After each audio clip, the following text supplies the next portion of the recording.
cool. I'm here with Cyrus, who's promoting Legend of Cipher, the hip-hop card game. Yeah, if you just want to go ahead and explain to us how it works and demo a little bit of it for us. Absolutely. Okay, should I just take this microphone? No, you'll hold it. Okay. So Legend of the Cipher, you guys, if you've played deck building games before, you have a vague idea of how some of this game works. You start with a basic deck of 10 cards. You have 8 basic verses that produce 1 bar and 2 daily grinds that produce 1 cash. On your turn, you'll start with 5 cards in your hand, and you use those to buy one of the 6 cards in the center of the table. I'll move this out of the way so you can see. You got cards you get include allies, which will produce more bars for you. You got crew, which you put on your table and pay them cash to activate them. Moves, which will either produce basic cash or bars or give you options for more versatility. Ventures, which provide constant cash but take a little while to get on the table. And then Shine, which you can play at a show for hype. So you have your cards, you play the bars that are requisite to acquire a card into your deck, just like any other deck building game, and that's the acquisition phase. Then you've got the show phase, the performance phase. There'll be a show on the table that has a minimum bar cost. Some of these are pretty high. At the beginning, you probably won't be able to do most of them. This one has a minimum bar cost of 14. That is not happening at the beginning of the game with your 5 cards. Now your wrapper gives you 1 free bar, but that is still not enough. However, there is also the Cipher, always available on the table. On your turn, you can always host it, and anyone else can enter for just 2 bars. So you each play as many bars as you like that you haven't already spent on cards, get your free bar from your wrapper, and then you go around playing bars and bidding up. After you've all played your bars, you then wrap the number of bars you have played. So if you played 3 bars, you are now going to wrap 3 bars. Now you can freestyle those if you're a freestyler.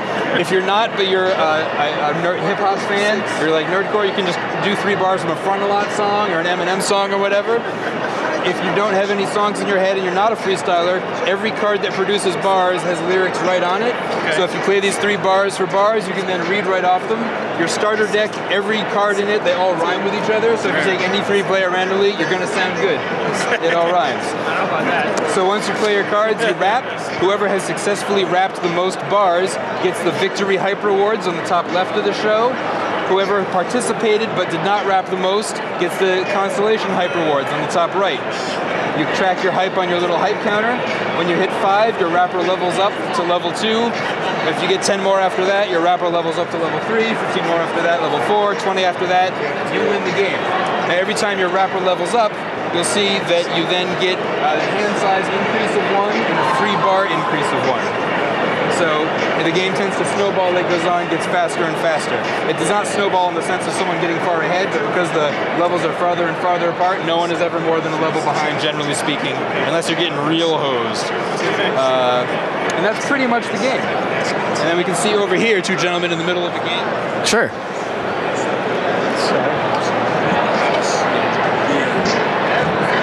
That's my food. That's it?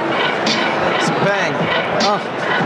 You don't even want to get into it with me, dude. I'll mess you up like a cat from Zoobilee Zoo.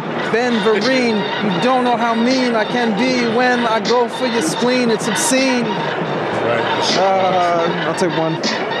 As you can see, the expectations for playing this, you don't have to be pro. This is all for fun. Yeah. And last, we have a really good time.